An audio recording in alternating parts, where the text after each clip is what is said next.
Elle, c'est ma copine Sève. Elle a 25 ans et il y a quelques mois, elle a décidé de quitter le salariat brutalement, sans droit au chômage, pour s'expatrier avec moi ici à Bali et lancer son business en ligne. Le déclic pour elle a été un souci de santé, la maladie de cœliaque, qu'elle va t'expliquer dans quelques instants. Dans cette vidéo, on va faire un état des lieux de son business actuel, ce qu'elle a mis en place de son côté jusqu'à présent, ce qui a marché, ce qui n'a pas marché. Et de par mon expérience dans l'accompagnement de nombreux entrepreneurs, j'ai décidé de la coacher pour l'aider à vivre pleinement de son activité le plus rapidement possible. On va vous documenter chacune des étapes de son aventure entrepreneuriale à raison d'une vidéo par mois, en montrant les réussites mais aussi les échecs et les ressentis semaine après semaine sous forme de vlog. Le but de cette série, il est très simple, ça va être de t'inspirer et de te donner toutes les méthodes et les connaissances nécessaires pour que toi aussi tu puisses vivre de ton business en ligne rapidement et sans plafond de verre. Allez, c'est parti, lançons officiellement cette série.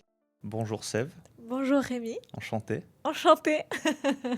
Ma copine, du coup, vous le savez. Je te laisse te présenter sur ton parcours pro, sur le déclic qui t'a amené à fonder du coup ton programme aujourd'hui qui s'appelle Harmonie Gluten Free. C'est un accompagnement. Je sais que c'est une première pour toi dans l'entrepreneuriat. Tu as déjà mis des choses en place jusqu'à présent. On l'abordera tout à l'heure sur ton offre, sur le détail de tout ça, sur ce qu'il y a à mettre en place Mm. pour le faire tourner. Mais je pense que les gens seront intéressés de savoir ce qui t'a mené à rentrer dans l'entrepreneuriat, à créer ce programme-là. Donc je te laisse raconter un petit peu ton parcours pro et ton déclic. Ok, trop bien. Moi, c'est Sève, du coup, j'ai 25 ans. À la base, je suis originaire de la région du Pays Basque. J'ai grandi dans une famille qui était quand même très axée sur le bien-être, sur la santé, sur toute la partie aussi nutrition. Donc, j'ai beaucoup baigné moi dans tout ça. C'est vrai que c'est quelque chose qui m'a toujours un petit peu du coup passionnée, la nutrition. Et en fait, la vie a fait que je me suis quand même beaucoup posé de questions sur tout mon parcours pro. À la base, je voulais faire du droit ou de l'humanitaire. Et en fait, j'avais constamment un petit peu ce projet autour de la nutrition que je voulais créer. Mais je voulais quelque chose un petit peu dans le concret. Et c'est pour ça que j'ai été au final dans des études d'hôtellerie et restauration, dans le management. L'idée, c'était de créer un traiteur healthy qui allait proposer des plats gourmands, sains, avec les macros, etc. Et en fait, mes études se sont faites en plein Covid. Donc, je me suis dit, ça allait être un petit peu compliqué. Enfin, j'étais assez jeune. Et je me suis dit, si je me lance avec un crédit plein Covid, je voyais les restaurateurs en PLS. Je me suis dit, ça va être un peu chaud. Je vais peut-être plus créer à un moment donné quelque chose de digital. Donc, j'y pensais déjà auparavant, sans forcément avoir trop creusé le sujet. Et il s'avère qu'aussi, on est en couple depuis un petit moment, donc j'étais un petit peu indirectement suivie. Rémi est parti à un moment donné au Maroc, donc en parallèle de mes études, donc j'allais le voir à côté. Et après, il s'est avéré qu'une fois que j'ai terminé mes études, j'ai eu l'opportunité de le rejoindre. Et j'ai travaillé au final en tant que commercial dans une grosse structure de sport dans laquelle il coachait. Et la partie commerciale m'a plutôt plu. Sachant qu'aussi en parallèle de mes études d'hôtellerie-restauration, j'avais un petit contrat chez Nespresso, qui est du coup, vous connaissez peut-être, c'est une entreprise qui propose du café haut de gamme, donc j'étais commerciale dans cette entreprise-là. Et la vie a fait qu'après, on est revenu du Maroc. Et j'ai été reprise au final chez Nespresso, donc j'ai fait plusieurs années dans cette entreprise-là. Très belle entreprise, j'ai appris beaucoup de choses, mais je sentais que j'étais pas complètement non plus épanouie. Et la vie a fait que j'ai eu un gros choc émotionnel en 2023, à peu près l'été 2023. C'est un décès d'un proche. Et mon corps a commencé à me parler, même si en fait, avec le recul, il me parlait depuis bien longtemps, mais je ne l'écoutais pas. Et en fait, j'ai eu des troubles très particuliers. J'ai eu des problèmes de concentration, de la nausée, des troubles digestifs importants. J'ai perdu aussi beaucoup de poids. Mon corps vraiment était en grosse crise en fait, pendant 7 mois et très progressif. Donc ça s'accentuait. Donc Rémi aussi a vu tout ce parcours-là. Et une grosse errance médicale parce que mon médecin ne me prenait absolument pas au sérieux à l'époque. Et donc, à force de batailler, j'ai été au final officiellement diagnostiquée de la maladie cœliaque, une maladie que je ne connais absolument pas à la base. En fait, la maladie cœliaque, c'est une maladie auto-immune. Lorsqu'on mange du gluten, les parois intestinales se détruisent. Et du coup, ça crée plein de carences alimentaires parce qu'il y a des trous dans notre intestin. Et ça crée aussi d'énormes probabilités d'avoir d'autres maladies comme des cancers, d'autres maladies auto-immunes, d'autres problèmes digestifs, etc. Donc ça a été assez perturbant parce que c'est une maladie du coup qu'on a toute notre vie et le seul traitement en fait, parce qu'il n'y a pas de médicament pour la maladie cœliaque, donc pas un traitement médical, mais la seule solution c'est d'arrêter de manger du gluten. Donc du coup je me suis heurtée à ça et je me suis aussi heurtée au fait qu'il n'y avait pas de suivi, pas d'accompagnement par le corps médical et que je me suis sentie vraiment seule face à ça. Donc ça a été assez violent et heureusement que je maîtrisais quand même depuis longtemps la nutrition parce que je me formais en autodidacte en parallèle vu que ça me passionnait. Mais j'ai mis un bon 7-8 mois à m'y faire parce que c'est long, ça demande de changer tout son quotidien, de revoir toute son alimentation. Et tout ce parcours a fait que je me suis rendu compte que j'étais clairement pas seule. Déjà cœliaque ou déjà intolérante au gluten, ça touche un quart des Français qui ont une problématique avec le gluten et 1% de la population française a la maladie cœliaque officiellement diagnostiquée. Parce que beaucoup de personnes qui, comme moi, étaient sûrement en errance médicale depuis des années. Et en fait, je me suis rendu compte que les gens se sentaient très seuls, pas du tout accompagnés. Et du coup, tout ce processus a fait que j'ai créé et développé un accompagnement autour de ça pour aider les femmes, parce que je me spécialise aujourd'hui sur les femmes, qui sont cœliaques ou intolérantes au gluten, à revoir tout leur mode de vie et à les aider en fait à vivre avec cette problématique, on va dire, alimentaire. Super. Donc ouais, un déclic qui t'a concerné indirectement au final, Complètement. obligatoirement, et qui t'a donné envie donc de monter cet accompagnement. Qu'est-ce qui t'a justement fait le déclic de quitter le salariat à Nespresso pour justement lancer ce projet d'accompagnement qui te tient à cœur du coup aujourd'hui parce que tu es passé par là? C'est quoi le déclic justement qui t'a fait quitter le salariat et démarrer ce programme? Alors le premier déclic, c'est un déclic qui est personnel, c'est la santé. En fait, on ne se rend pas compte, on normalise beaucoup les choses dans notre quotidien. Et en fait, quand on n'a plus la santé, on ne peut plus rien faire. Et j'étais tellement arrivée à un état de santé qui était bas.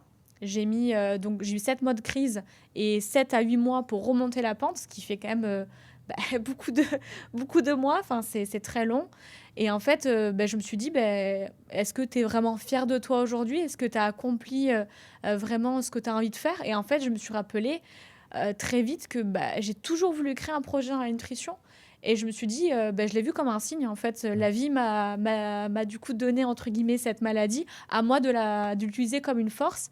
Et en fait, d'aider beaucoup de gens qui, eux aussi, souffrent et qui n'ont pas tous ces bagages-là que j'ai quand même depuis des années, de par mon éducation et des formations que j'ai eues dans la nutrition.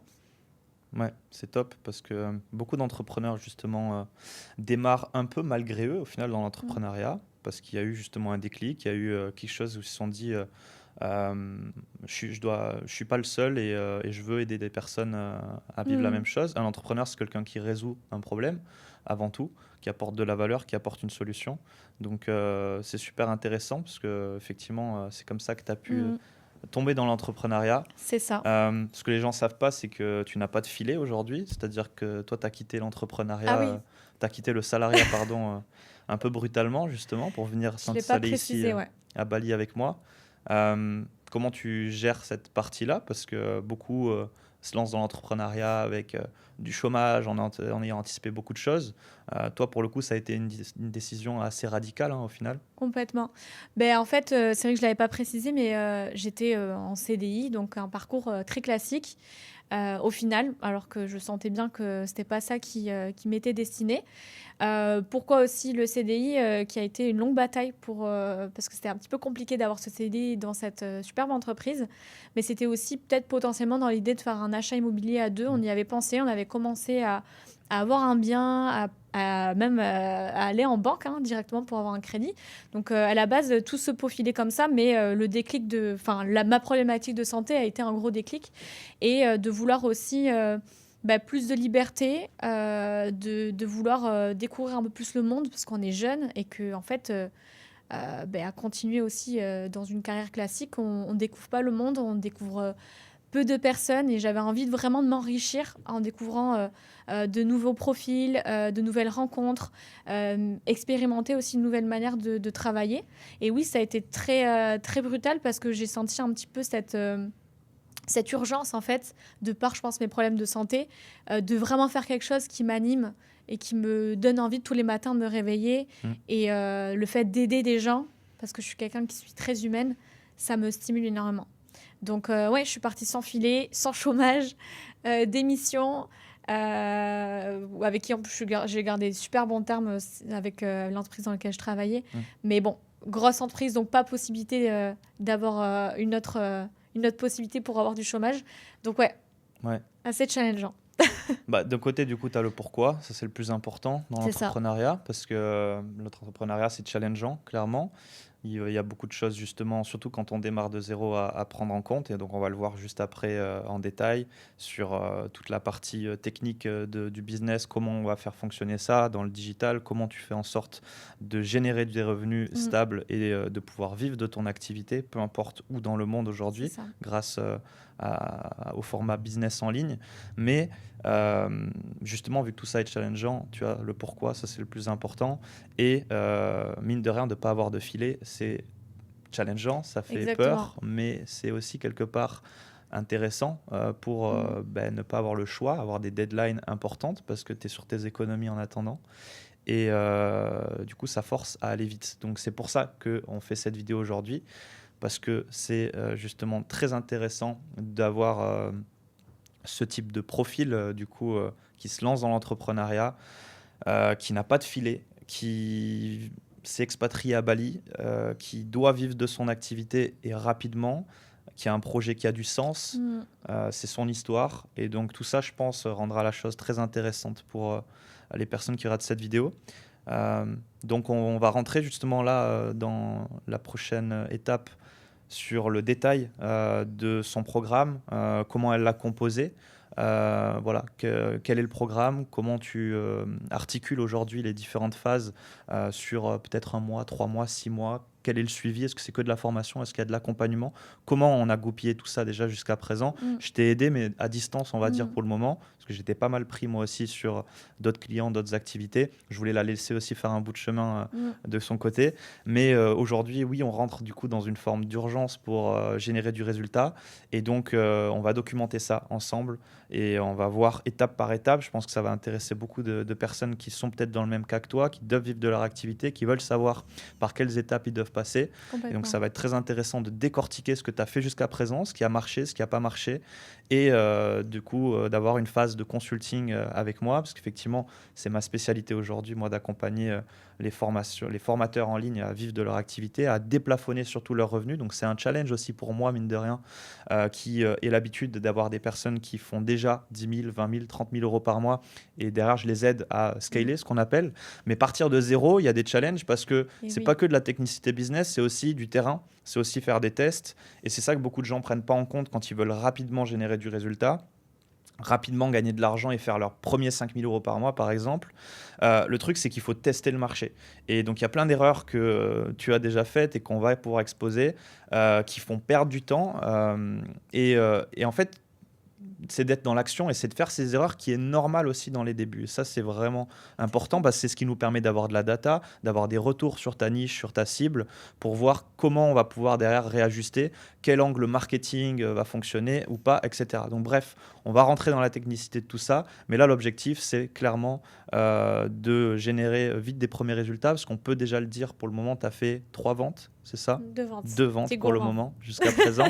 Ce qui est très bien, ce qui montre que des gens sont prêts à acheter ton accompagnement.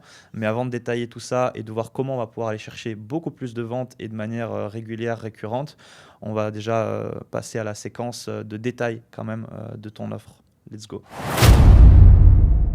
Bon, Seb, on se fait la suite, du coup, ici, dans la cuisine, parce qu'il y avait une bonne lumière. Donc là, on va être bien installé. La suite, du coup, du studio de podcast, où tu t'es présenté jusqu'à maintenant. Mais là, l'idée, c'est qu'on rentre vraiment dans la partie concrète, que tu expliques quelle est ton offre, ce que tu as fait jusqu'à présent, qu'est-ce qui a marché, qu'est-ce qui n'a pas marché. Moi, je suis au courant déjà de tout ça. J'ai fait, du coup, tout un audit et un plan d'action qu'on va pouvoir détailler et faire ensemble. Toi, tu n'es pas au courant.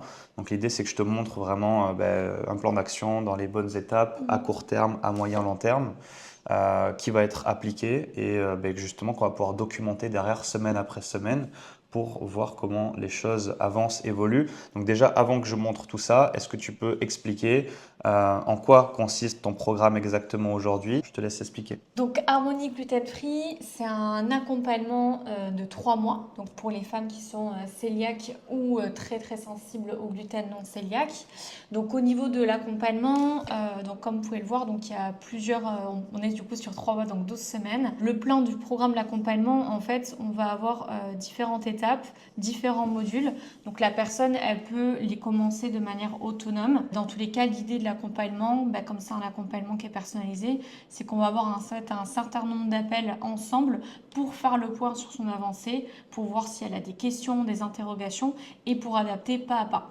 Déjà, au début de l'accompagnement, c'est important que la personne maîtrise vraiment la base, donc vraiment la détection du gluten. Donc dans ce module-là, on va retrouver des vidéos éducatives sur qu'est-ce que le gluten, où est-ce qu'on peut trouver en fait tout simplement le gluten. Également pas mal de shopping list où du coup il y a directement des aliments qu'on peut acheter qui sont du coup sans gluten, des listes où il y a tous les aliments avec le gluten. Voilà, c'est vraiment un gros module qui est hyper important pour la compréhension un petit peu du nerf de la guerre qui est du coup le gluten. Ensuite, le module 2 qui est indispensable, ça va être sur l'alimentation équilibrée et nutritive. En fait, c'est pas parce que du coup on mange sans gluten que on va manger de manière cohérente par rapport à ses besoins. Et on a tous des besoins personnels et on doit connaître les bases de la nutrition pour pouvoir construire sa base alimentaire. Donc là, c'est vraiment, encore une fois, un module très éducatif sur l'alimentation, connaître les bases de la nutrition, l'hydratation. Et après ces modules 1 et 2, ce que je fais en général en parallèle avec mes clientes, je leur fais remplir un plan alimentaire, un carnet alimentaire sur 4, 5 jours, une semaine, on les définit ensemble pour comprendre quelle est aujourd'hui leur alimentation et comment les adapter. Donc moi, en parallèle de tout ça, je vais leur créer un plan alimentaire, des recettes aussi adaptées et du coup une liste de courses adaptée. Donc tout ça, c'est la partie personnalisation en plus de l'accompagnement et du programme qui est déjà construit. On a le module 3 sur la planification et préparation des repas sans gluten. Donc ça, c'est clairement comment en fait s'organiser au quotidien quand on mange sans gluten. Le module 4, il va vraiment dédié sur les techniques de cuisine et préparation des repas. Donc l'idée, c'est aussi ici de pouvoir simplifier l'organisation au quotidien, des techniques sur comment cuisiner sans gluten, faire du batch cooking, vraiment des choses pour que ça soit simple dans le quotidien et décharger, on va dire, cette charge mentale-là qu'on peut avoir quand on mange sans gluten. Et la partie après, un peu plus bien-être, centrée sur le corps, parce que c'est un accompagnement qui est holistique, donc on va aussi voir toute la partie activité physique ensemble. Donc l'idée, c'est vraiment je n'impose pas l'activité physique à la personne, mais en tout cas, moi aujourd'hui, j'ai une base de connaissances sur tout ce qui est renforcement musculaire, musculation, fitness. Donc du coup, je leur propose des plans de programme personnalisés. Et après, ça, j'adapte en fonction de la personne si elle veut faire un autre sport. Mais en tout cas, l'idée, c'est qu'elle fasse du sport régulièrement, parce que le mouvement va l'aider aussi dans cette quête de bien-être. Et on a une partie aussi sur toute la partie gestion du stress, bien-être émotionnel, avec des modules dédiés, plein de conseils pour savoir gérer son stress, faire de la cohérence cardiaque, voilà, plein de petites choses. Des petits bonus ici, un petit bonus manger à l'extérieur et voyager sans gluten.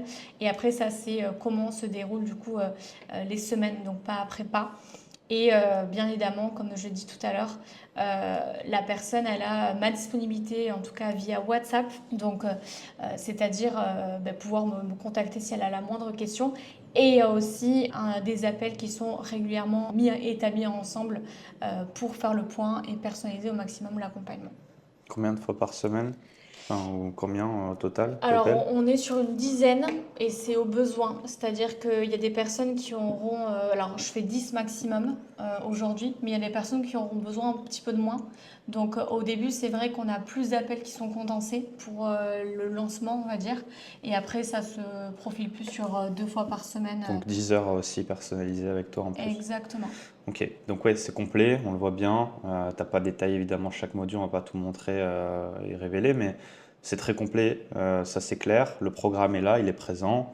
C'est vraiment, comme tu dis, une harmonie et donc c'est très bien là-dessus de pouvoir travailler sur toutes les différentes variables. Ça, c'est sur la partie programme concrète à l'intérieur. C'est quoi, d'un point de vue business, du coup, que tu as mis en place jusqu'à présent? Donc tu développes ton Instagram et je sais que tu as commencé sur la partie organique, faire des posts, notamment tu as commencé sur la partie recettes. Essaie de Exactement. raconter là de manière un peu Condensé. condensée ce que tu as fait, les premières étapes que tu as fait d'un point de vue business qui t'ont amené, on l'a déjà dit dans le podcast, à avoir fait 2 ventes pour le moment. Alors pour faire très simple, j'ai repris un compte personnel où j'avais quasiment pas d'abonnés dessus. J'ai commencé du coup en octobre à commencer à créer du contenu. Donc comme tu l'as dit, c'était surtout au début des recettes pour créer un petit peu une vitrine, un début de communauté. Mhm. Donc je suis arrivée jusqu'à 1000 abonnés, 1100 quasiment. Et après on a lancé du coup ensemble une ads, donc une publicité où sur la publicité, j'offrais un e-book de recettes pour les sans gluten, parce que du coup, c'est un e-book de recettes 100% sans gluten. Et du coup, cet e-book, cette ad a très, très, très, très bien fonctionné. J'ai pris quasiment 3000 personnes au cumulé depuis qu'on a lancé du coup l'ADS. Donc franchement, ça, c'est top. Ça m'a ramené du coup aussi une communauté plus intéressante. Ça a boosté mes réels et mes réels ont évolué. J'ai amené de plus en plus ce côté un peu plus éducatif. Le challenge, c'est que au final, je me suis rendu compte que j'attirais un petit peu tout le monde et pas forcément des personnes qui étaient très qualifiées. Donc l'idée de l'ADS, c'était que les personnes commentaient du coup gluten free sous l'ADS. D'ailleurs, j'ai aussi mis du coup le réel dans mon feed qui a très très bien fonctionné. Donc j'ai eu énormément de commentaires à traiter et donc en fait ce qui s'est passé c'est que il y a eu une mauvaise anticipation, du coup j'ai envoyé tout manuellement donc ça m'a pris beaucoup de temps. Donc j'ai fait beaucoup de settings et après ces échanges là par message m'ont permis d'avoir des premiers calls et j'ai pu du coup avoir 2 clientes de cette manière-là. Le constat a été, on a pas mal échangé sur ça, c'est que j'ai eu un énorme volume, donc c'est très positif. Par contre, c'était pas assez niché et ciblé. J'avais beaucoup de personnes qui voulaient juste un e-book gratuit, qui voulaient pas du tout être accompagnées. Donc ça fait aussi partie du jeu. Mais du coup, c'est aussi une énorme, beaucoup de temps que j'ai passé en fait à écrire Mhm. des messages avec des gens qui n'étaient pas forcément qualifiés. Donc on a lancé ensuite une autre ads et l'idée c'était de ne pas offrir, parce qu'on s'est rendu compte que les recettes ça attirait un petit peu tout le monde et pas forcément des gens qui avaient besoin d'être accompagnés et ça a attiré beaucoup de personnes qui voulaient des recettes gratuites, hein, ce qui peut se comprendre.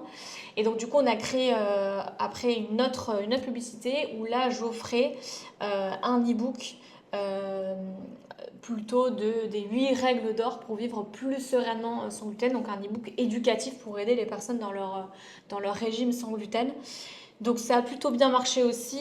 Au final, en 5 jours, j'ai eu 180 personnes. Et donc là, c'était différent. C'était qu'il y avait une première friction, on avait mis un formulaire.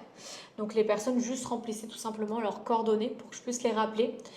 Et c'est pareil, j'ai appelé beaucoup de personnes, j'ai eu un taux de réponse très très très très faible et les gens n'étaient pas forcément très ouverts à avoir un accompagnement. J'ai pu réserver un seul call qui malheureusement du coup ne s'est pas fait, c'était pas le bon timing pour la personne, donc il y a eu un autre point de situation. Donc voilà, au niveau de ce qui a été fait, je ne sais pas si j'ai Et bien depuis, du résumé. coup, tu as stoppé parce que tu avais beaucoup de volume, beaucoup de leads Ouais, justement qui entraient là-dessus. Vu que exactement. tu étais à nouveau sous l'eau, alors, le but de mettre ce lead form avec le numéro de téléphone, c'était de te soulager la partie setting DM et voir Exactement. déjà si avec du téléphonique, ça allait être quand même plus simple de filtrer. Avec cette nouvelle ressource gratuite aussi, évidemment, voir si déjà les personnes qui veulent cette ressource sont censées être encore un peu plus qualifiées parce qu'elles viennent pas juste pour des recettes, elles viennent pour des réponse à des problèmes liés au gluten. Donc, c'est déjà beaucoup Exactement. plus aligné avec ton accompagnement. Donc, l'enjeu, c'est ça. C'est comme ça que ça a démarré. Et c'est comme ça qu'on va pouvoir effectivement affiner au fur et à mesure. Donc là, on va pouvoir mettre un vrai plan d'action en place. Mais du coup, oui, après avoir fait ce deuxième test, tu as vu que c'était quasiment tout autant la même chose, même si c'était un peu mieux. Mais il y a encore un peu plus de travail à faire au final de qualification, de nurturing, ce qu'on appelle de prospect. Et c'est ce qu'on va devoir faire là, donc mettre un vrai système en place, plus quali encore, histoire de te soulager sur ce volume. Mm. C'est ce qui est très bien quelque part aussi, justement, c'est ce qui est positif, c'est qu'il y a du volume. Mais de l'autre côté, il faut savoir trier et le but, c'est de créer des systèmes qui permettent de trier ça en automatique pour ne pas que tu te crames. Parce que là, mine de rien, ça fait un bon moment donc qu'on n'a pas relancé Ouais. quoi que ce soit et que du coup, tu rentres pas de clientes parce que il y a ce travail de fond de mettre en place des choses qu'on va voir là, C'est ça. qui prend un peu plus de temps, mais qui derrière va te permettre de te soulager un peu plus aussi. Donc, merci pour le résumé de tout ça. Je pense que les gens y verront clair. On aura vu ton Insta, on a vu un petit peu ton programme jusqu'à présent. Venons-en au plan d'action, audit. Donc, au niveau du plan d'action, j'ai fait un audit avec état des lieux, diagnostic actuel, et après, je vais surtout te montrer les quick wins, donc vraiment ce qu'on doit faire là sur le prochain mois, qu'est-ce qui doit être fait en priorité, puis un Ok. plan d'action un peu plus moyen-long terme derrière. Au niveau de l'état des lieux, ça va répéter un peu ce que tu as dit là, mais c'est pour ça que c'était intéressant que je puisse confronter le cheminement que tu as vu, les problématiques que tu as annoncées et effectivement la réalité, donc sur l'état des lieux business, sur les forces, sur les freins. Au niveau donc du business, ton offre, c'est un accompagnement de 3 mois qu'aujourd'hui tu vends 900 euros. Il y a un suivi WhatsApp qui est 24 heures sur 24, tu es très disponible. Il y a un de call par semaine, tu l'as dit, voilà une dizaine de calls. Et derrière, des ressources Notion, on a vu que c'est effectivement assez complet. Au niveau de la niche, c'est important donc de bien nicher. Toi, tu es sur une vraie micro-niche parce que tu cibles donc les femmes nouvellement ou pas diagnostiquées cœliaques, donc les femmes cœliaques ou intolérantes au gluten avec des symptômes persistants, parce que des fois, elles ne sont peut-être pas diagnostiquées et tu peux à ce moment-là les orienter, les conseiller pour les accompagner si c'est au final un problème de femmes cœliaques, de maladie de cœliaque. Chiffre d'affaires, tu as fait de ventes jusqu'à maintenant sur les 3-4 derniers mois, puisqu'il y a eu pas mal de temps de pause par rapport à justement les dernières problématiques et ce qu'on est en train donc de mettre en place. Les canaux actuels, tu l'as dit, donc c'est l'Instagram organique, mais c'est aussi la publicité méta avec un budget notamment de 300 euros par mois, puisque tu es à 10 euros par jour. Et on ne met pas plus de budget pour le moment, ça suffisait déjà pas mal à générer du monde et du lead. Donc les forces de tout ça, c'est que tu as une offre voilà, ultra nichée, ce que je disais, et à forte valeur ajoutée. Dans ta thématique, tu es quand même très précise dans ce que tu fais, tu apportes beaucoup de choses, tu as une approche holistique, il y a un vrai besoin là-dedans, tu t'y es confronté toi-même, tu as vu que c'était beaucoup sous-diagnostiqué en France, tu as vu un problème, tu apportes une solution. Tu as une audience et une croissance rapide, mine de rien, parce que quand on était sur le format social funnel, tu as quand même rentré donc plus de 3000 abonnés en l'espace de un mois et demi. Avec 10 euros par jour en pub, tu rentrais une centaine d'abonnés. Donc il y a quand même un vrai intérêt pour la niche du sans gluten. Il y a un vrai intérêt sur cette thématique-là. Et ça, c'est une force. Maintenant, on l'a vu. Voilà, faire des vues ou avoir des abonnés, c'est pas forcément ce qu'on veut. Nous, ce qu'on veut, c'est avoir des prospects qualifiés et puis qui achètent. Donc on fait les ajustements qu'il faut, mais on voit en tout cas qu'il y a un vrai intérêt pour cette niche-là, pour ce que tu proposes, et ça reste très positif. Et structure d'accompagnement complète et différenciante, ce que je disais, c'est quand même très complet, très pertinent. Les freins, on l'a vu, acquisition trop large. On est parti sur des e-book recettes. Au final, ça attire que des curieux, mais pas des acheteurs, pas des personnes qui ont la problématique à laquelle tu réponds réellement.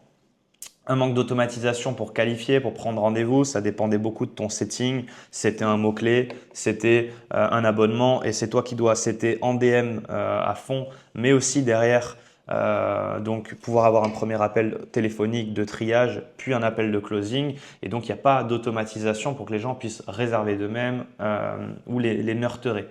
Pas de CRM structuré parce que vu que tu es passé beaucoup par Insta au début, tu étais sous l'eau sur les DM et puis Instagram, c'est quand même pas top au niveau de l'organisation, boîte principale, boîte générale. Maintenant, il y a des étiquettes, mais elles sont pas pertinentes. Donc, le but, c'est quand même d'avoir un vrai CRM Complètement. bien organisé là-dessus. Pour t'organiser, quand tu dédies 1 heure de setting, à savoir qui tu dois relancer, tu peux filtrer par tag toutes les personnes qui t'ont pas répondu, toutes les personnes où tu as déjà proposé un appel, mais finalement ça t'as pas booké, donc tu peux les relancer, tu peux les prioriser. Les CRM sont très importants. Suivre la data, c'est tout aussi important aussi. Il n'y a pas de suivi précis. On a mis en place un KPI pour traquer, mais beaucoup de business, beaucoup de gens démarrent sans avoir cette partie data. Ils ont l'impression que la data, c'est quand tu fais déjà du chiffre et tu veux se traquer et autres. Non, c'est justement encore plus important au début parce que de traquer exactement le nombre de conversations que tu fais, le nombre de propositions d'appels que tu réalises, le nombre d'appels que tu réserves concrètement, Ça, c'est en partie setting. Sur la partie closing, le nombre de rendez-vous que tu as eu, mais le nombre de personnes qui se sont réellement présentées. Donc, savoir combien de personnes tu perds entre le nombre de rendez-vous pris, mais le nombre de rendez-vous reçus. Les taux de closing que tu as, tout ça, c'est hyper important de traquer pour savoir voir assez vite où est le problème. Est-ce que le setting, il est bon et ça cloche au closing? Est-ce que le closing, il est bon mais ça pêche au setting? Et on peut ajuster plein de choses au fur et à mesure. Et setting donc trop volumineux et énergivore, c'est le problème aujourd'hui. C'est pour ça qu'on laisse un peu de temps dernièrement pour mettre en place les choses sur ces quick wins qui vont te permettre d'avoir moins ces problématiques-là.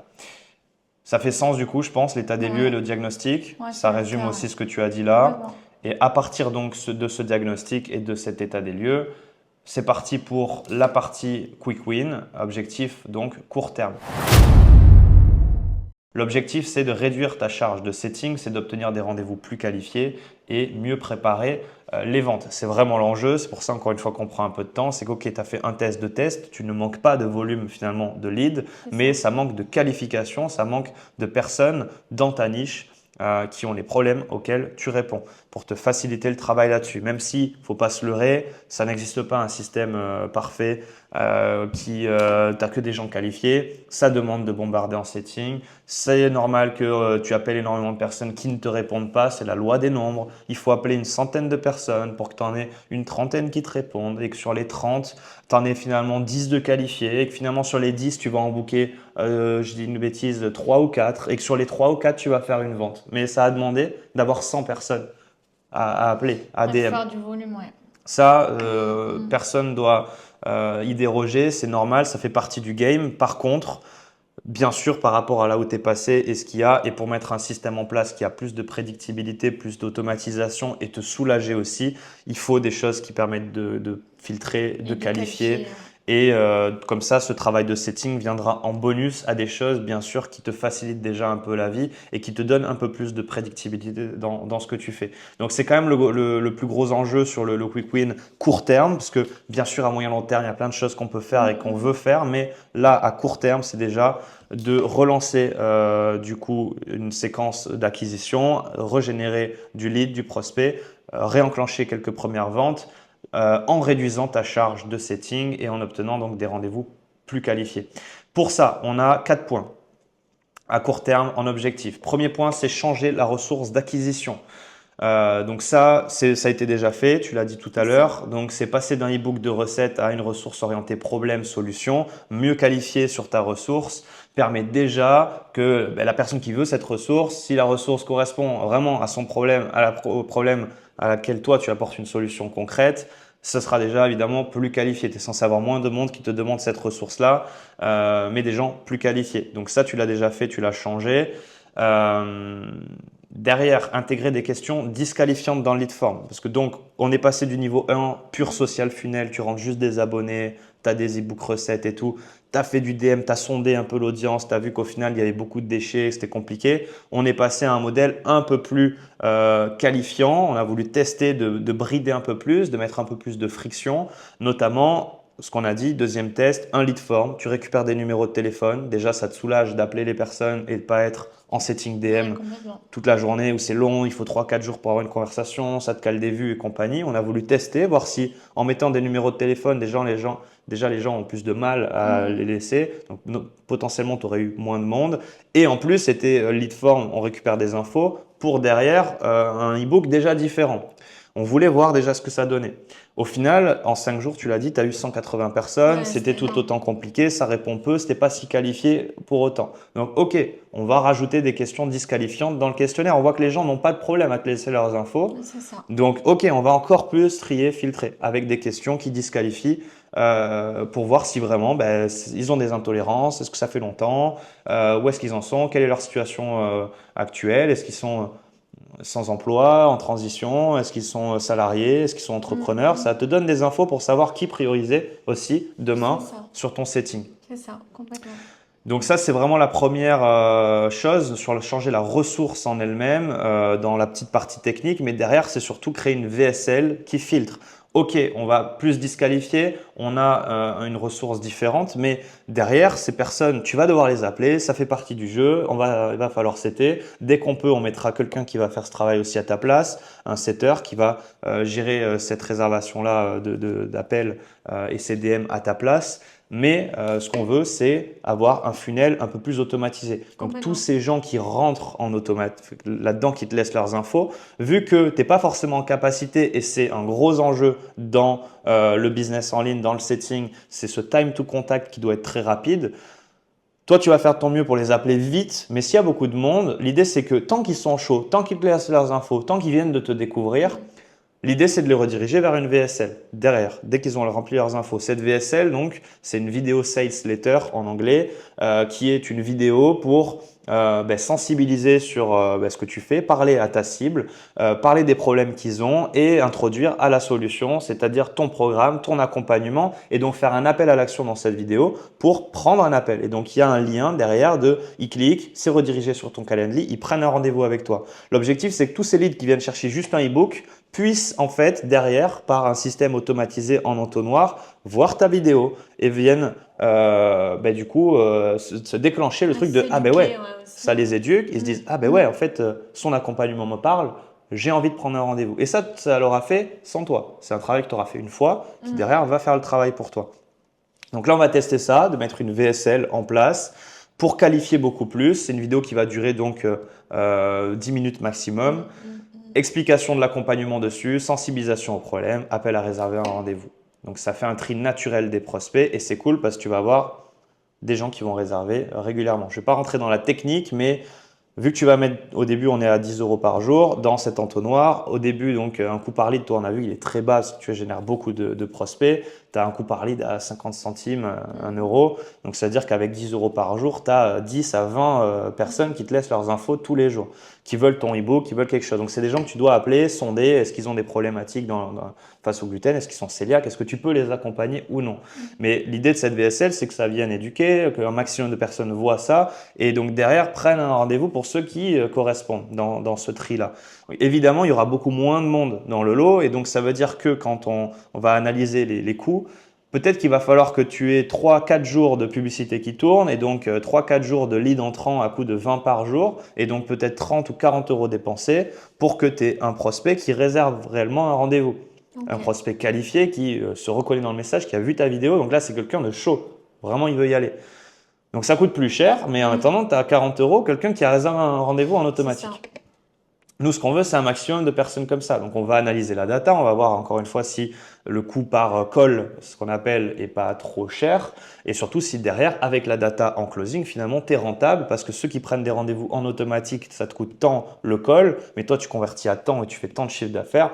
On est bon, on est rentable. On met plus de budget en pub parce que même si sur la partie setting en lead, peut-être que ça performe un peu moins et c'est un travail de fond.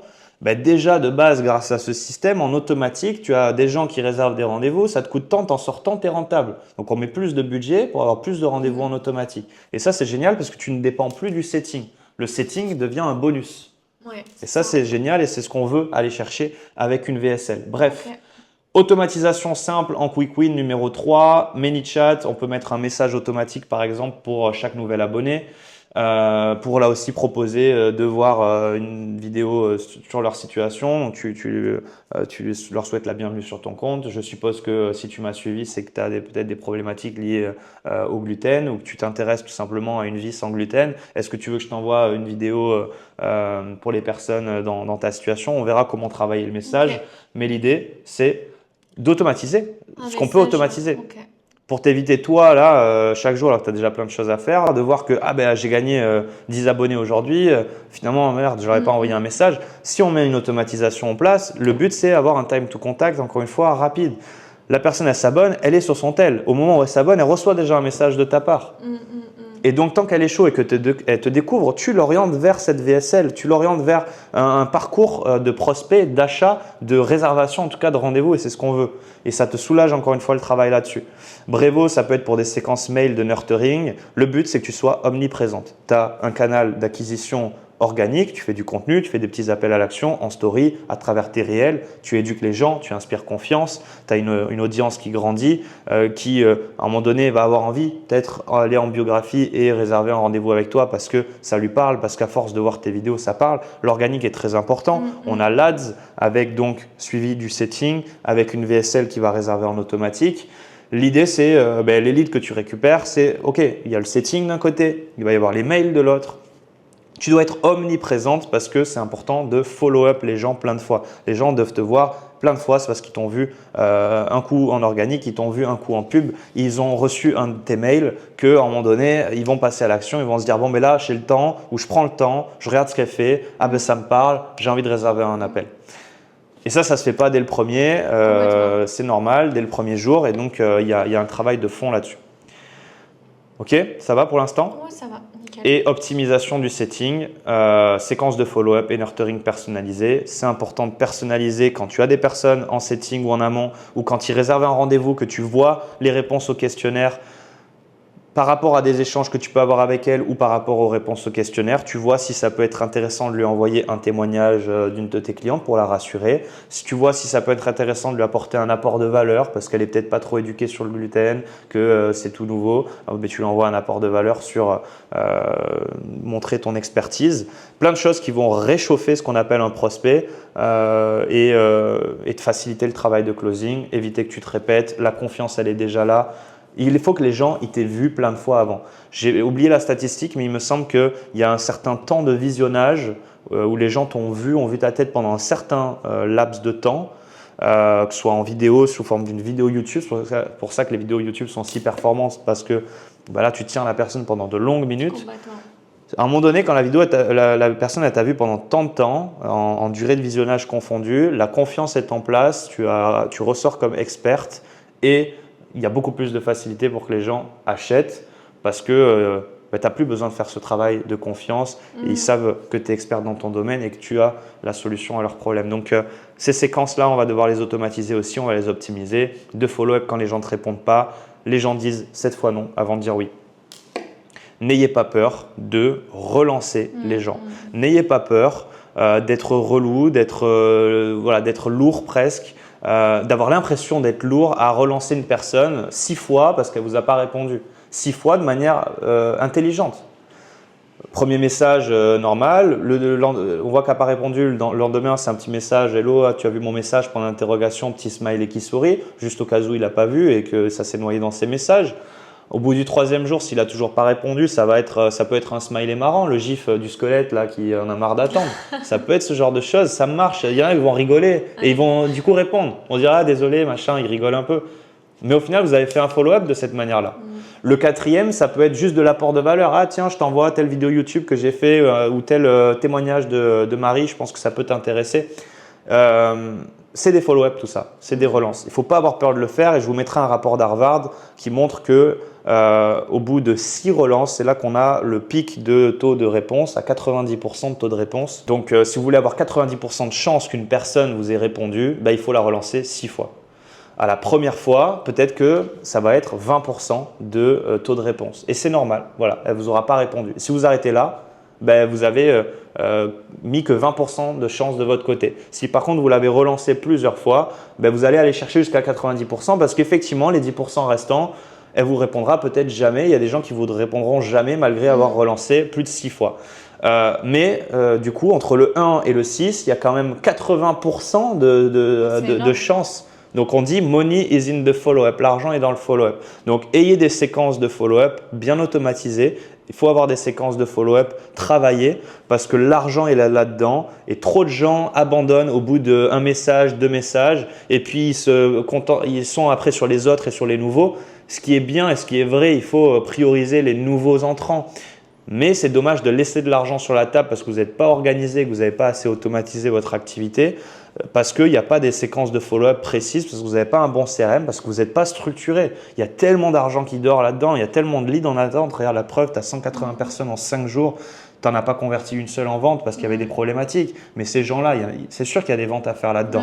S'ils sont relancés par mail, s'ils continuent de voir tes trucs, si toi tu les appelles et qu'il y a encore 6 follow-up par mail, par WhatsApp, Et à un moment donné, la personne, elle répond. Ouais, il y a bien au moins une personne qui peut être Sur les intéressée, 180, même si tu n'en as que 5, et du coup, tu as 2 ventes, tu as fait entre 1000 et 2000 euros de chiffre d'affaires sur un travail qui aura pris un peu de temps au début, mais qui est une fois automatisé quand même vachement puissant.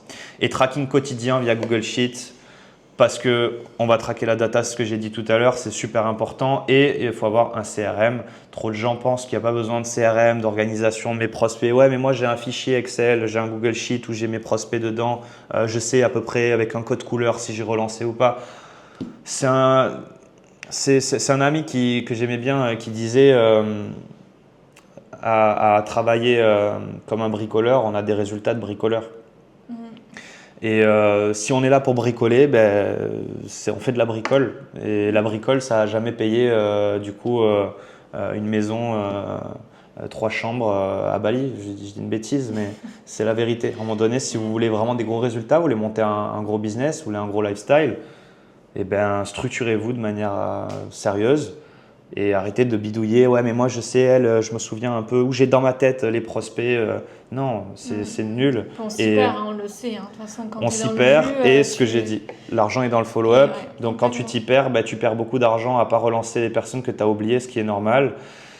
Et moi je bosse avec beaucoup de personnes qui font plus de 10 000 euros par mois et autres, donc je mets en place des CRM et des choses plus poussées et qui coûtent plus cher, mais ne croyez pas que du coup ça coûte de l'argent. Un CRM, vous pouvez le construire vous-même avec un Airtable, juste quelques colonnes, une petite automatisation Make ou Zapier qui ont là aussi des tasks en gratuite pour automatiser que quand le lead il rentre dans mon Airtable et je m'organise, où il y a des CRM gratuits, un Notion, un HubSpot avec des possibilités un peu limitées, mais qui font largement l'affaire, justement quand il n'y a pas tant de volume, mais au moins vous êtes organisé. Voilà pour les quick wins. Est-ce que ça fait sens pour toi? Est-ce que déjà c'est ce que tu penses être justement le plus prioritaire dans ton activité aujourd'hui? Bah ouais, complètement. C'est revoir l'acquisition. Donc avec tous ces piliers là que tu as mis, c'est vrai que ça fait du bien de structurer les choses, d'avoir une deadline aussi sur 30 jours, sachant que ça se trouve, il y aura d'autres manières de faire. Peut-être que la vaisselle, il faudra ajuster des choses, ou sinon au niveau de l'ADS, ou sinon au niveau du nouvel e-book du coup qui a été créé. Mais ouais, c'est top comme ça. Ça fait du bien d'avoir un plan d'action et un petit peu sortir la tête de l'eau. Top. Du coup, VSL, c'est l'enjeu de toute façon. C'est ce qui va permettre de relancer la vague de prospects entrants, de refaire un test. Et effectivement, on a un plan d'action un peu plus long que je vais montrer là rapidement, que je vais survoler. Mais on est dans une étape où tu es obligé de te confronter au marché, on est obligé de faire des tests. C'est ce qu'on a fait. Ce n'est pas un échec ce que tu as vécu jusqu'à maintenant. Tu apprends, ça évolue. Par contre, c'est pour ça que c'est très important de suivre de la data, d'avoir des variables précises à traquer et de pouvoir faire un point chaque semaine. C'est justement par contre ce qui fait la différence, c'est la rapidité à laquelle on change et on implémente. La rapidité à laquelle on est capable de virer de bord sur le bateau, à quelle vitesse on est capable de changer de cap. C'est ça qui va faire la différence parce que sinon, évidemment, tu perds de l'argent, tu perds du temps et tout ça, ça te met dans des situations de plus en plus compliquées. Si on laisse traîner trop longtemps une situation où on voit qu'elle ne fonctionne pas, c'est là où c'est problématique. Il faut tester plein de choses dans les débuts, c'est intense, mais c'est pour ça qu'il faut tout traquer, il faut tout structurer pour que, ok, on a testé ça, ça ne marche pas, ok, il y a tel problème là-dessus, on le résout, on est dessus. On a résolu ça, ça déclenche un nouveau problème là, on le résout et on voit ce que ça donne. Finalement, très rapidement, on voit que ça ne marche pas et que finalement, ça ne percute pas. Qu'est-ce qu'on peut tester de plus? Est-ce que je peux faire une autre ads? Peut-être que l'ADS, elle ne performe pas tant. Je split test, je mets une autre ads, on voit. Donc ça, c'est des choses plus techniques, mais qui sont super importantes, surtout dans le business en ligne. Et une fois qu'on trouve une formule gagnante, c'est là où on rentre dans ce qu'on appelle le scale. On va scaler ça. Ok, ça marche, je mets tant, je génère tant, faisons plus de ce qui marche. Et on se focalise sur ce qui marche. Parce qu'il n'y a pas besoin de faire 1000 trucs autour. C'est vraiment ça marche. On y va, on fonce, on envoie là-dessus, on va chercher le maximum de ce qu'il y a là-dessus, on voit jusqu'où sont les limites, on voit les nouveaux problèmes là aussi que ça crée et on les résout. Et en fait, ça se trouve, c'est un nouvel angle qui est très bon et ça y est, on a trouvé quelque chose qui marche pour toi. Donc voilà l'objectif de ce nouveau Quick Win. Effectivement, il y aura peut-être des ajustements. On va le documenter. Chaque semaine, on va faire un consulting. On va voir où on en est sur tout ça. Et on va mettre à chaque fois en place des nouveaux Quick Win de toute façon par rapport à ce à quoi on se confronte sur le terrain. Mais au moins, on a une ligne directrice. On a déjà 4 points à venir préciser. Sur un peu plus moyen long terme, rapidement, juste pour l'envisager, ça va être un plan d'action à 3 mois. C'est quoi? Ça va être quand même objectif 1, stabiliser les ventes. Le but, c'est clairement de rentrer du 2 à 5 ventes par mois minimum. Je suis pas trop gourmand, je te mets pas à faire de 20 ventes par mois. Aujourd'hui, tu as fait 2 ventes sur les 3-4 derniers mois. Donc déjà, si on stabilise de faire 2 ventes par mois, c'est déjà un step. Ouais. Tu as un chiffre d'affaires qui rentre, qui est récurrent. Chaque mois, ça rentre un peu. On verra après quelle problématique il y a à passer de 2 ventes à 4 ventes. Comment on peut faire ça? Mais donc déjà, c'est ça, le plan d'action à 3 mois là. C'est grâce à ce travail de quick win constant, de réajustement et autres, comment je fais mes 2 à 5 ventes par mois minimum. Et déjà, c'est un step. Et déjà, ça y est, tu vides ton activité. Tu as des ventes qui rentrent tous les mois. Les actions, c'est un système d'acquisition filtrant, on l'a vu, c'est un setting actif suivi précis des prospects chauds. L'objectif numéro 2, c'est mettre en place un suivi data complet. Voilà, je l'ai dit. Donc, action, tracking des conversions à chaque étape, analyse hebdomadaire et mensuelle pour identifier et corriger les points de fuite. Et l'objectif numéro 3, donc sur ce plan d'action 3 mois, libérer du temps à la fondatrice parce que ça va continuer de te prendre du temps en setting, en plein de choses qu'on va mettre en place là. Et donc, l'objectif à 3 mois, c'est qu'à partir du moment où on commence à avoir une certaine stabilité là-dessus, sur les ventes, c'est de voir qu'est-ce qu'on peut déléguer. Donc, recruter un setter qui va prendre le relais sur tous ces leads qui rentrent. Comme ça, on peut savoir que si tu mets plus de budget en pub parce que finalement, on voit des choses qui marchent, toi, ça te permet de te concentrer plus sur la partie closing. Si tu prends plus d'appels de closing parce que tu te décharges des heures à passer en setting, bah déjà, on va pouvoir là aussi faire plus de ventes. Et ça va te soulager dans un certain temps. Donc ça, c'est vraiment la prochaine priorité dès qu'on a trouvé une formule gagnante parce que c'est envoyer au casse-pipe un setter que de le recruter trop tôt. Il y a trop de business qui veulent vouloir déléguer, mettre un setter alors qu'ils n'ont rien testé, ils ne font pas de vente, ils n'ont pas confronté leur offre sur le marché. Et tu envoies un setter au casse-pipe de cette manière-là. On le voit nous-mêmes. Imagine, on avait mis un setter dès le début là, sur les tests qu'on a fait. Il se serait pété les dents. Il aurait bossé des heures à gérer les centaines de DM par jour comme tu l'as fait toi-même. Il n'aurait pas fait d'argent. Surtout que toi, à la moindre vente que tu fais en tant que fondatrice, mine de rien, tu récupères un peu ce temps passé parce que tu vends à étiquette et que tu récupères une vente. Et lui, non. Lui, le setter, dans le meilleur des cas, dans un business qui fait moins de 10 000 € par mois, tu vas le payer 10% la vente, comme un closer à la base, mais parce que il y a peu de ventes et il faut bien qu'il s'en sorte. Mais donc lui, il prend 10% du chiffre d'affaires que tu fais. Il ne vit pas de cette manière-là. Donc, c'est important effectivement de respecter quand même les gens qu'on démarre. Moi, je pars du principe que quand on monte une entreprise, et à partir du moment où on recrute, c'est une culture d'entreprise qu'on veut instaurer. On veut le mettre dans les bonnes conditions. On veut que cette personne-là, elle soit fière de nous rejoindre, que derrière, on démarre une belle aventure. On ne veut pas envoyer quelqu'un au casse-pipe qui n'en aura pas pour son temps. Donc, bref, on le recrutera en temps voulu. C'est ma spécialité, de toute façon, le pôle de vente. Donc, on trouvera quelqu'un de pertinent pour ton offre, évidemment. Et automatiser les séquences de qualification et de relance. Je l'ai quand même mis à plan d'action de 3 mois parce qu'on peut toujours améliorer les séquences. Ouais. On peut toujours l'automatiser un peu plus. On peut toujours rallonger des séquences de mailing. Ce n'est pas la priorité court terme. Ce qu'on veut là, c'est déjà relancer des pubs, c'est avoir et tester la VSL, c'est te reconfronter au marché et au lead et de prendre du closing et de déclencher peut-être des nouvelles ventes. Et en back-end, en travail de fond, on va optimiser, automatiser un maximum de tout ça. Et sur le long terme, ça va être quoi? Ça va être monter en prix, augmenter progressivement le tarif parce qu'aujourd'hui, mine de rien, 900 € pour ce que tu proposes, pour 10 heures de personnalisation, pour toute cette valeur à l'intérieur, c'est peu cher.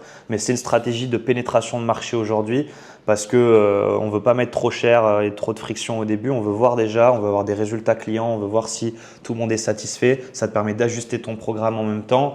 Et on voit aussi si les gens ont les moyens, sont prêts à acheter. Exactement. On voit les taux de closing. Si tu as des bons taux de closing, tu closes, je dis une bêtise, à 50-60% à 900 €. Ok, let's go, montons les prix. On va pouvoir mettre plus cher, quitte à ce que ce soit des taux de closing inférieurs parce que plus de gens auront des difficultés à payer. Mais au final, toi, tu t'y retrouveras largement dans ton chiffre et tu suivras moins de gens, donc tu pourras être plus qualitative. C'est très important de monter vos prix. Vous avez plus de marge dans votre business, vous pouvez plus déléguer, recruter, vous pouvez passer plus de temps avec vos clients, donc obtenir de meilleurs résultats. Quand vous faites payer plus cher votre prestation, les gens s'impliquent plus aussi. Parce que s'ils se mettent plus en difficulté financière en s'impliquant, automatiquement, ils vont beaucoup plus s'impliquer et ils vont avoir des meilleurs résultats. Donc vraiment, n'ayez pas peur de monter vos prix, de proposer des tarifs élevés. Il faut que ce soit cohérent par rapport à la valeur qu'il y a dans le programme, bien évidemment.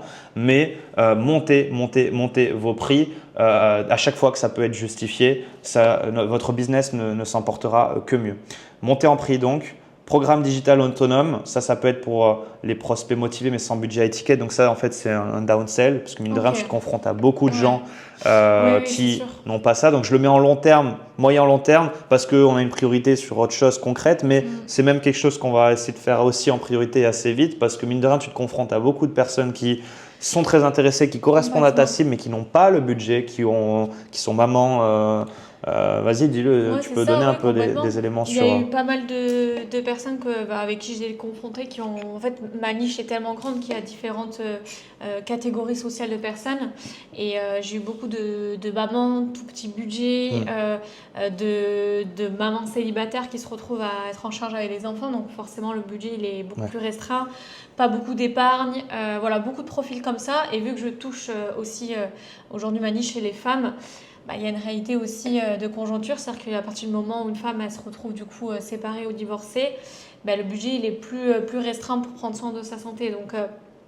Donc ouais, il faut retravailler, je pense, sur aussi une offre low ticket qui sera secondaire, où il n'y aura pas forcément toute la personnalisation et l'accompagnement que j'offre dans l'accompagnement numéro 1, mais qui pourra forcément intéresser beaucoup de personnes qui sont de côté malheureusement pour le moment.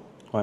Et sur les ads, c'est bien parce que ça te compense les budgets pub aussi, mine de rien. Donc, ça vient te permettre là aussi d'avoir des encore plus belles marges pour le high ticket parce que tu compenses tes coûts en pub par du petit low ticket aussi qui correspond à des personnes sans le budget.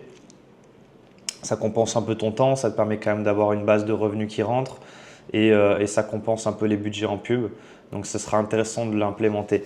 Des partenariats stratégiques aussi, j'ai noté en travail de fond. C'est bien que tu te mettes en relation avec des personnes sur le marché, sur le milieu, des nutritionnistes, des diététiciens, des acteurs du business en ligne, mais peut-être sur d'autres thématiques, mais qui sont un peu reliées, où finalement, il y a peut-être des synergies à faire ensemble. Eux gèrent des troubles du comportement alimentaire sur une thématique spécifique, mais ils ne sont pas forcément là à fond sur la partie sans gluten. Par exemple, sur du rééquilibrage alimentaire et compagnie, ils peuvent te mettre peut-être en relation, vous avez peut-être des synergies. Ça, c'est important parce que ce sera un autre canal d'acquisition finalement pour ton activité que ce que toi, tu mets en place, toi, toute seule. Il y a des choses à faire là-dessus. Optimisation de l'offre actuelle, améliorer, enrichir le programme principal avec avant toute diversification. Ça, c'est très bien que tu continues de te former. Je sais que tu prends un mentorat où tu montes en compétences toujours plus sur des analyses physio, sur d'autres problématiques liées aux problèmes digestifs et donc pour pouvoir à terme peut-être suivre d'autres personnes que juste les cœliaques, mais aussi les maladies de Crohn, mais aussi les syndromes de l'intestin irritable. Il y a beaucoup d'autres choses. Et en fait, dans tous les cas, c'est bien de commencer à micro-nicher quelque part. Tu as des bases de clients qui te correspondent et autres. Mais pour scaler un modèle, à un moment donné, si effectivement une personne te découvre et a un autre problème, si toi tu peux y répondre, ça sera toujours du coup un potentiel très intéressant de l'apprendre pour ton business, pour attirer une nouvelle part de marché, tout en restant cohérente avec le cœur de ton programme, pas commencer à avoir des offres trop différentes, donc il faudra voir. Mais voilà, c'est ça en général, un business qui scale, c'est un business qui commence sur une micro-niche et qui vient petit à petit élargir à la niche de manière générale. Et toi, la niche serait les problèmes digestifs au final. Donc, on pourra élargir ça au fur et à mesure du temps et l'optimisation constante pour bien sûr garder de la satisfaction client et donc de la recommandation qui va te ramener des personnes. Voilà, le travail de moyen long terme, c'est un travail de fond. Et donc les bénéfices attendus, prospect plus qualifié et moins de temps perdu en setting, stabilité des ventes mensuelles pour sécuriser le CA, temps libéré pour travailler sur le développement stratégique et augmentation progressive de la valeur perçue pour pouvoir faire la montée en prix, donc par l'optimisation de ton offre, par plein de choses qui vont permettre de justifier les montées en prix au fur et à mesure et là aussi de scaler plus. Voilà sur le plan d'action. Je pense qu'on est pas mal. Trop bien. On a Merci, un plan Rémi. clair, avec plaisir. Très complet. On va pouvoir faire un bilan chaque semaine à partir de maintenant sur tout ça. Vous aussi, ça vous permet, je pense, d'avoir un petit consulting. Peut-être que vous êtes dans la même situation que Sève sur différents aspects, même si vous avez des niches différentes, des offres différentes. Mais au moins, vous voyez un peu la réflexion, vous voyez un peu les enjeux, vous voyez ce qui a pu être testé, pas testé, vous voyez comment on peut répondre à certains problèmes, qu'est-ce qu'on va mettre en place, vous voyez la vision. Donc ça, c'est de toute façon des plans d'action que je fais toujours moi avec mes clients. Je fais un audit, je propose un plan d'action avec comme ça des objectifs court, moyen, long terme sur le premier trimestre de l'entreprise. Et derrière, soit je m'implique pour mettre en place des choses, du recrutement, de la structure, des CRM, des choses. Donc c'est ce qu'on va faire ensemble. Je vais t'aider sur la landing page. On a mis en place les KPI. On va mettre en place toutes les séquences de follow-up. Donc il y a plein de choses, tu vois, à implémenter à partir de là. Donc moi, c'est ce que je fais souvent. J'interviens après sur une mission. Une fois que l'audit et le plan d'action sont clairs, j'interviens sur une mission, je mets en place. Et dernier niveau, je viens recruter des équipes, manager, m'impliquer dans l'opérationnel en tant que partenaire de l'entreprise s'il y a un besoin là-dessus, si je peux m'impliquer aussi et que ça correspond à mes critères.